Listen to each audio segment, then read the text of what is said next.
Thanks, Jen. Yesterday, the president said he would know more today about what he would do in response to Russian ransomware attacks on U.S. entities. What does he plan on doing?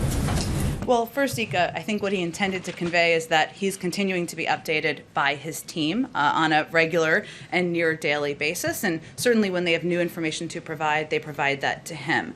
So we are continuing to gather details on if this incident occurred with the knowledge or approval of the Russian government. That's what we're really digging into at this point in time.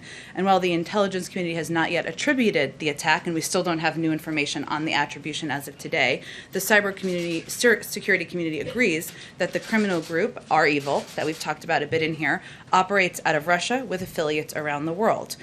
We've been in touch at a high level, as you all know, with high-level Russian authorities, and counterparts, I should say, regarding this incident, and we've continued to send a clear message. If the Russian government cannot or will not act against criminal actors residing in Russia, we will act. In terms of what we will do, I'm not in a position, of course, to discuss operations. That's not in our interest to preview those, but the president sent a clear message to President Putin. We're continuing to send that clear message in our engagements as well. On Afghanistan, on the SIV process, any updates on the administration's efforts to find a third country to host processing of those visas, as well as can you confirm the administration is adding additional staff to help vet those applicants? And how long will that take, and how is the administration going to address security concerns among those who are applying for visas here? Sure. Well, one of the areas the president will talk about in his remarks this afternoon is certainly ensuring that we are taking care of Afghan nationals who worked side by side with U.S. forces and the SIV applicants, as you noted, including interpreters and translators. So we have already dramatically accelerated the processing time for special immigrant visas to bring them to the United States. We're working closely with Congress. We're continuing to work closely with Congress to change the authorizing legislation so that we can streamline the process for approving visas, even when they are in a third country, and we have stood up an operation to physically relocate thousands of these Afghans and their families before the U.S. military mission concludes so that they can wait safely outside of Afghanistan. That operation has identified U.S. facilities outside of the continental United States as well as third countries. Because of security reasons, we're not going to outline in detail at this point where those are, but I can confirm that we will be conducting flights of our Afghan allies to these locations in August, so of course in advance of the timeline of bringing our troops home.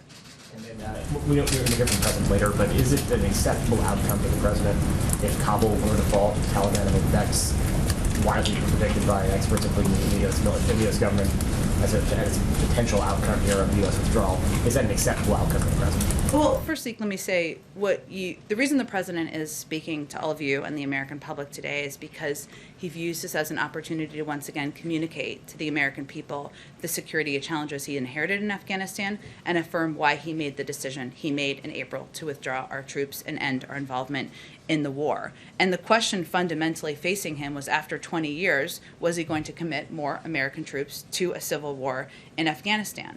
And if we look back 20 years ago, which many people in this room covered when Steve was 9 years old, I'll just by math, we did what we wanted to do, which was we got the terrorists who attacked us on 9/11. We delivered justice to Osama bin Laden. We degraded al-Qaeda's capacity to the point they did not present an active threat to our homeland. He made the decision after a clear-eyed assessment, in part because he's never seen there to be a military end to this war, and also because as we came into office, we had an agreed-to timeline. After May 1st, the uptick in violence was coming this summer. The status quo was not sustainable, and we are still continuing to support diplomatically through security assistance, humanitarian assistance, the ongoing efforts in Afghanistan, including a political negotiation process that's ongoing that we expect the ambassador to continue to return to. So we have always anticipated, Zeke, and the president was very clear about this when he made his speech in April, that there would be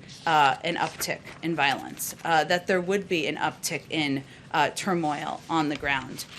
We knew that, and we knew the security situation would become more difficult. But he made the decision in part because if you look back at recent history, in 2011, the NATO allies and partners agreed that we would end our combat mission by 2014. In 2014, some argued for one more year, so we kept fighting, kept taking casualties. If we did not make the decision we did, there would have been severe consequences. That's why he made it.